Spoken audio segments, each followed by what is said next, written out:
Today we will talk about the brainstem and part of the brainstem which calls rhombencephalon.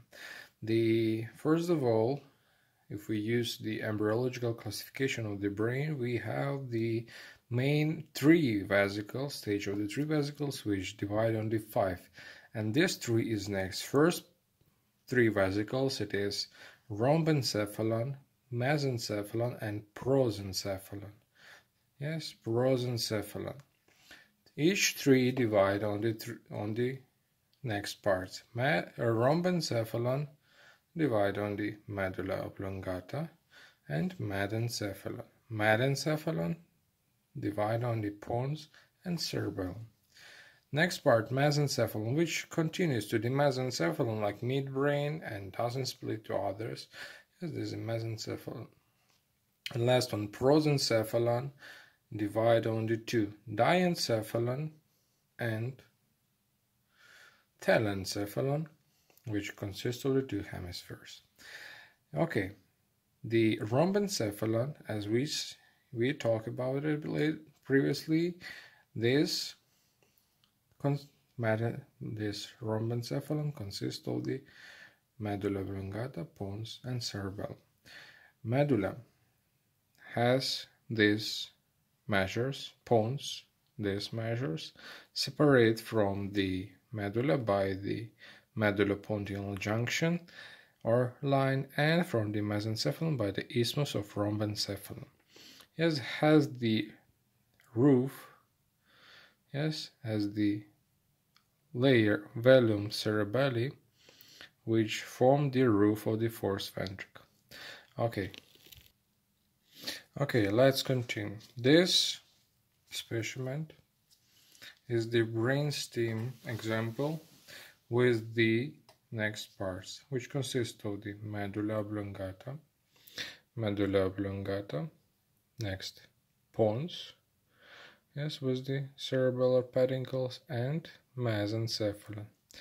From behind we can see the large little brain of our body, and on the Latin this little brain has name cerebellum, means little brain. Yes? Okay, medulla. If we talk about the medulla, consists of the next parts. First, it is anterior or ventral or rostral part, and next one is posterior part. Here is posterior part, which represent body for ventricle. Yes. On the anterior aspect of it, we can see the anterior groove, which is continuation of spinal groove. By sides of it, we have two pyramids, through which pass the largest pathway of our body, corticospinal pathway. To the side of this, we have olivas, yes, olivas, which consist inside the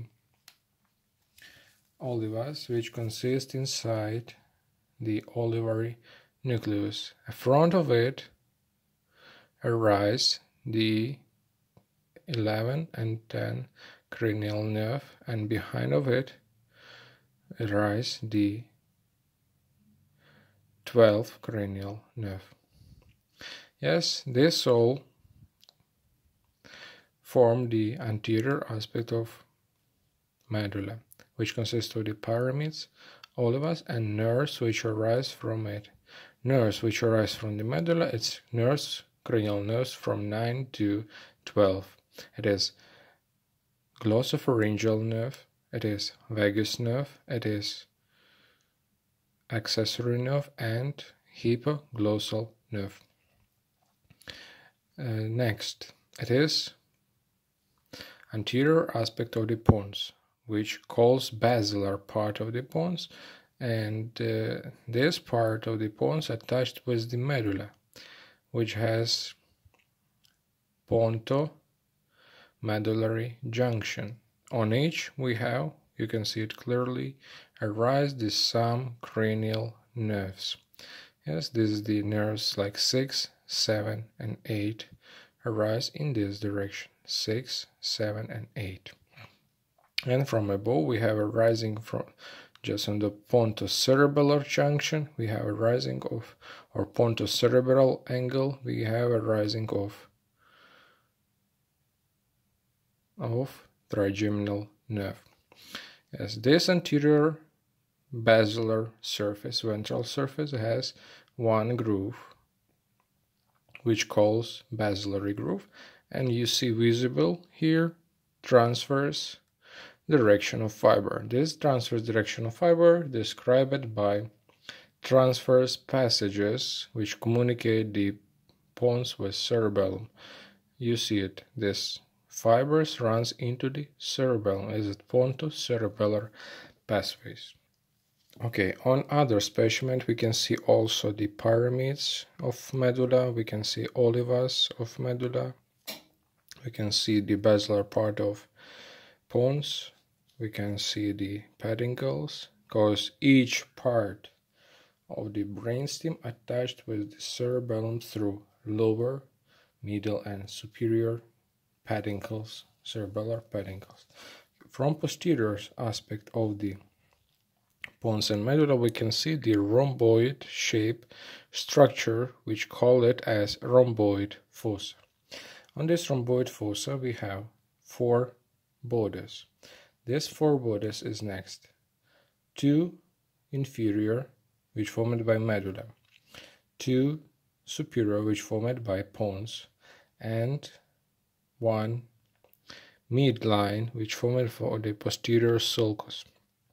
Also here we can see the transverse lines, which also call it like horizontal lines. Here we have the pyramidal groove, yes, which formed the convex surface here, and on this side of pons it formed the facial collicles, means there a project of facial nerve. This side of the medulla calls the obex, which continues to the central canal of spinal cord. Also here you can see the structure which has a name as peduncles of the pons, which attached it with middle peduncles, which attached it with cerebellum. On this region we have next structures. Here we have projection of the vagus triangle or vagus field. Here we call this region, we call as vestibular field. This one particularly has other color, like blue one color, call it as a blue area, like area serumifera, which has some cupor inside and can secrete some norepinephrine in the brain, and also is a part of the reticular formation of the brain. Yes, the rhomboid fossa, it is the floor of the foreventricle and also projection of the cranial nerves. The cerebellum. Cerebellum has three main parts. This is the 2 hemispheres, the vermis, this is the vermis, and also flocculo-nodular part. Yes, this all together form the main shape of the cerebellum, as each part of the cerebellum consists of the gray and white matter, and also gray matter behave as some gray matter of the brain and has the cortex. That's why you can see the strips here, which appears as some leaves.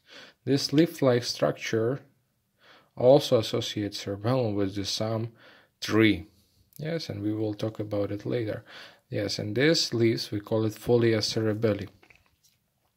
Also, each hemisphere consists of the 2 main lobes, superior lobe, yes, superior lobe of the cerebellum, and inferior lobe. And as you can see, the superior lobe is larger than inferior, because superior is responsible for the upper limb and inferior is responsible for the lower limb. Vermis is responsible for the movements and muscle tone of the trunk, and flocculo-nodular part responsible for the upper muscle tone or anti-gravital processes. Yes, there is the flocculus and flocculonodular part. Yes, also each part of the brain attached with the brain of the cerebellum attached with the pons, with the midbrain and with the medulla through the peduncles, and also the some fibers between them, yes, form the velum cerebelli, superior and inferior. Together they form tentorium cerebelli. Yes, tentorium cerebelli. This is our cerebellum. Yes. You see the middle peduncle, which closely relate with the pons. Yes. If we cut the cerebellum, we can see the gray matter in the cortex, gray matter in the middle or basilar aspect of it, and also white matter. The white matter of the cerebellum calls as arbor vitae cerebelli, and it has four main nucleus. First, it is largest one, dentate nucleus. Also not visible here, it is the globulus emboliformis and nucleus fascicii. All of them is the large chain in the processes, together with the climbing fibers, together with the fibers of Purkinje, inside the brain with the cells of the Purkinje and basket cells inside the brain, inside the cerebellum, responsible for the maintenance of movements of body. Also, this part, vermis, is very important part which control our body posture. Yes, this is the inner structure. Okay, again, it consists of the cortex, it consists of the arbor vitae or white matter, with the different type of fibers, climbing fibers, moss fibers, and also basilar nucleus of cerebellum, which called the dentate nucleus, and also fascicii, emboliformis, and globulus. As you can see on this picture, the histological view on the cross section of the medulla, which subscribes to from some book, you can see the very familiar structure in the all histology of the brain, which very easy to identify as it is the cross section of medulla.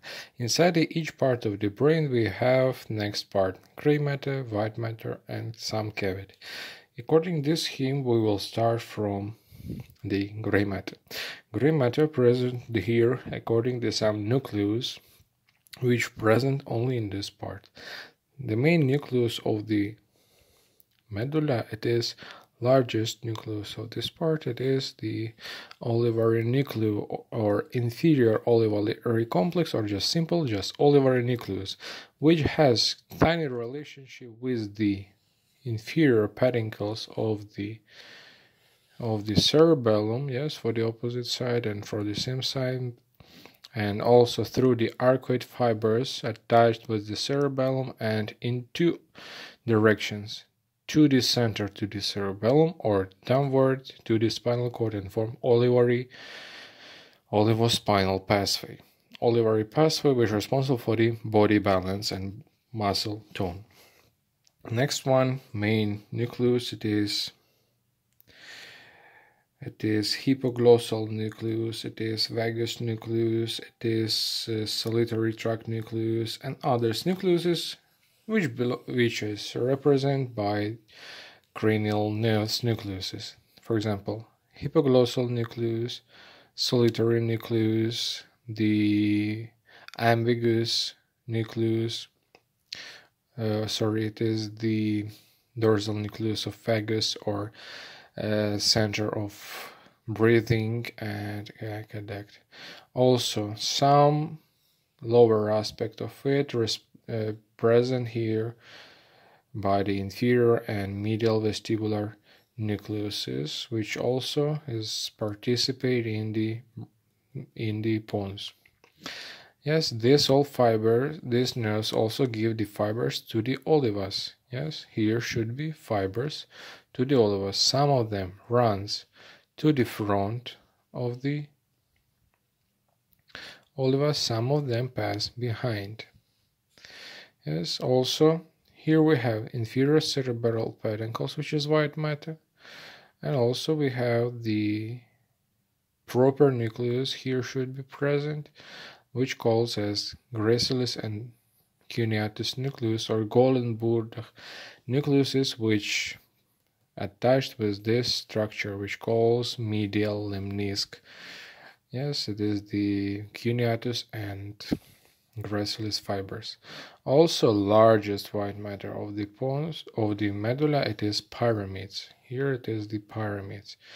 Yes, and also you see the visible pyramids on the surface. Also see the median groove. Also see the olivum. Yes, also see the peduncles. Yes, and cavity of this structure, it is foreventricle. Means this region is tightly related with spinal cord below, and upper part it is pons. Okay, and on the cross section of the pons we can see same structure with the gray matter, white matter, also with the cavity. But this is the part of the isthmus of the pons. That's why we will talk first of all of this part of the pons, which has gray matter. Gray matter of the pons present by nucleuses of the 6, 7, and 8, and also trigeminal nerve inside the rhomboid fossa. Also has the medial cerebellar peduncles, yes, this is the vermis of cerebellum, which receive the fibers from pons to the cerebellum, and from the cerebellum to the pons. Also here we have one large structure which calls pontine nuclei, which are represented by the trapezoid body, and which sliced by pontineal fibers, which include pontineal nucleus. This all pontineal nucleus and trapezoid body closely relate with our vestibular function, our balance function, and relate with the vestibular nucleus, cochlear nucleus, also related with cerebellum, and form the later vestibulospinal pathway. Also here in anterior aspect of the pons we can see the corticospinal fibers, which later in the medulla form the pyramids in the brain.